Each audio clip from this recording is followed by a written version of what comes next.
Pengertian pers. Secara umum, pers berarti segala usaha dari alat-alat komunikasi massa untuk memenuhi kebutuhan anggota masyarakat akan hiburan, berita, dan informasi. Dalam buku sejarah dan perkembangan pers di Indonesia, dinyatakan bahwa pers memiliki dua pengertian secara luas dan sempit. Secara luas, pers berarti semua media massa seperti radio, televisi, film, surat kabar, dan lainnya. Sedangkan secara sempit, pers adalah surat kabar, tab, dan buletin. Fungsi pers: 1. Pemberi informasi. 2. Pendidikan. 3. Hiburan. 4. Kontrol sosial. 5. Pembentuk opini publik. 6. Pencipta wahana demokratisasi. Peran pers di Indonesia. Yang pertama, memenuhi hak masyarakat untuk mengetahui dan mendapatkan informasi. Yang kedua, menegakkan nilai-nilai dasar demokrasi, mendorong terwujudnya supremasi hukum dan hak asasi manusia, serta menghormati kebinekaan. Yang ketiga, mengembangkan pendapat umum berdasarkan informasi tepat, akurat, dan benar. Yang keempat, melakukan pengawasan, kritik koreksi, dan saran terhadap hal-hal yang berkaitan dengan kepentingan umum. Yang kelima, memperjuangkan keadilan dan kebenaran. Perkembangan pers di Indonesia. 1. Pers Indonesia pada masa penjajahan Belanda pada tahun 1907.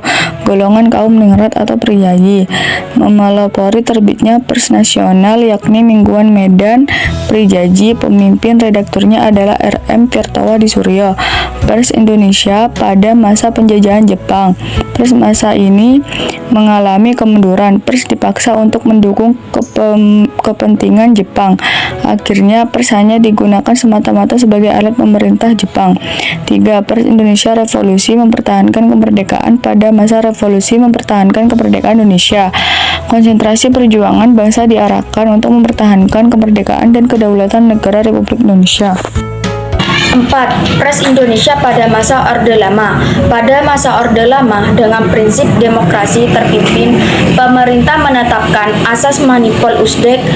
Pers atau penerbitan yang tidak mencantumkan manipol usdek dalam anggaran dasar dan anggaran rumah tangganya dan tidak mendukung kebijaksanaan pemerintah akan dilarang terbit atau diberedel. 5. Pers Indonesia pada masa Orde Baru. Masa ini adalah masa kepemimpinan Presiden Soeharto. Pada masa Orde Baru diterbitkan Undang-Undang Nomor 11 Tahun 1966 tentang ketentuan-ketentuan pokok pers, yang kemudian diubah dengan Undang-Undang Nomor 4 Tahun 1967 dan selanjutnya diubah Undang-Undang Nomor 21 1982 yang pada prinsipnya mengikat dan mengendalikan kebebasan pers. 6. Pers Indonesia pada masa era revolusi. Pada masa ini, pers Indonesia memperbolehkan kebebasan, akibatnya banyak bermunculan pers baru. Pada masa ini dikeluarkan Undang-Undang Nomor 40 Tahun 1999 tentang pers.